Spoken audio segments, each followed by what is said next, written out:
Well, there's no question that any of us would do anything we could to stop the trafficking of children in the sex trades, but we also want to make sure that our contribution is being used effectively. Fox 4 problem solver Linda Wager working for you with an investigation into an organization which is raising a lot of money and a lot of questions.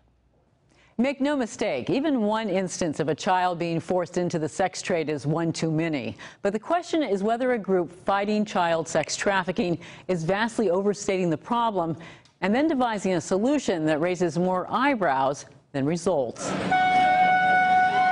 And they're off. Hello, Kansas City! To raise money for a cause that at first blush, you would have to be heartless not to embrace. Well, they're taking kids and bringing them over here from different countries, even from our country, and putting them into prostitution. Stop Child Trafficking Now is here to save our kids.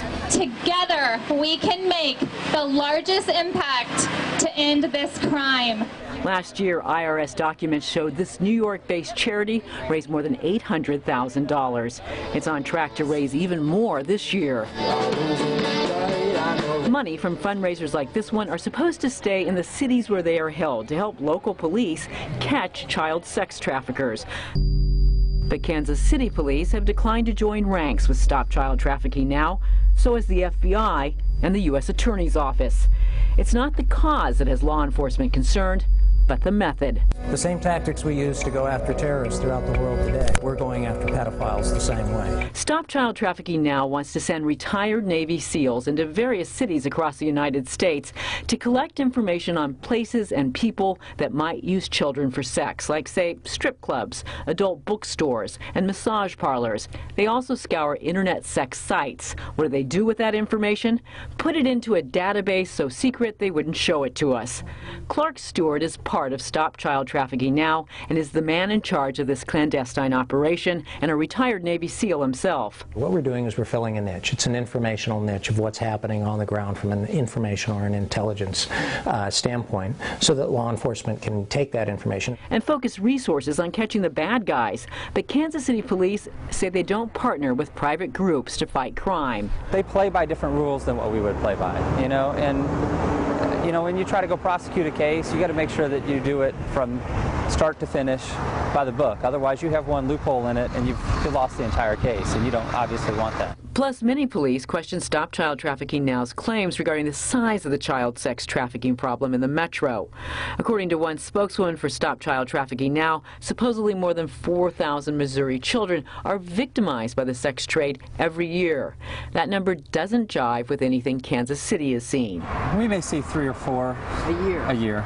Overland Park police were equally baffled when a Stop Child Trafficking spokeswoman told another TV station that this intersection at 435 and Metcalf was a hub for child sex traffickers. That was news to Overland Park. They say they haven't encountered a single underage girl in the sex trafficking business in the last 5 years. FBI agent Ben Kinsey, who specializes in tracking down child sex traffickers, says many private organizations often cite numbers that don't match what law enforcement is seeing. They do estimate the number of potential victims.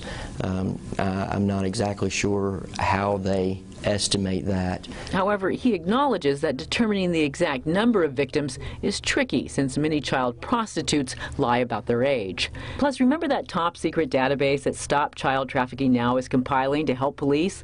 We tried to ask Clark Stewart about it. Has anybody been arrested? I couldn't tell you that because, again, remember, it's an informational network, so they don't come back and say, hey, I started a case based on this and I went and did this. It's like Google. Do you tell Google when you successfully find your address when you go out and use a Google map?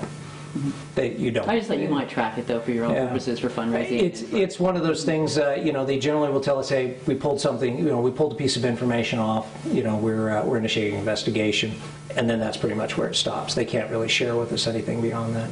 However, police did talk to us. Tulsa, Oklahoma police have partnered with Stop Child Trafficking Now, but the officer who heads up that city's vice unit says the database hasn't provided him with any information he didn't already know. In Kansas City, Sergeant Dumit also had a chance to examine that top secret database.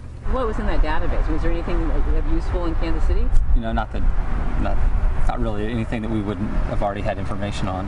Here's another thing to think about. Nearly half the money raised last year by Stop Child Trafficking Now went directly to a private company called Global Trident. Global Trident provides those teams of special Navy SEAL operatives. Who owns Global Trident? Clark Stewart, the same man who travels the country raising money for Stop Child Trafficking Now. A spokeswoman for Stop Child Trafficking Now said she doesn't believe it's a conflict of interest that a member of its own organization is also the recipient of most of its donations. Stewart says his focus isn't on making money, but on stopping sexual predators in their tracks. This is veterans giving back to their community, and they want to make a difference, and that's how we came up with this idea. What no one seems to know is whether Stop Child Trafficking Now is actually stopping anything. Not everyone is a critic of Stop Child Trafficking Now. I talked to 2 California police departments who've agreed to work with the organization. They said it was a free resource and any information is appreciated. But other police say they would rather see the money being raised go toward shelters for underage girls trying to escape their pimps rather than putting retired Navy SEALs into the police business. Fox 4 problem solver Linda Wager working for you in Kansas City.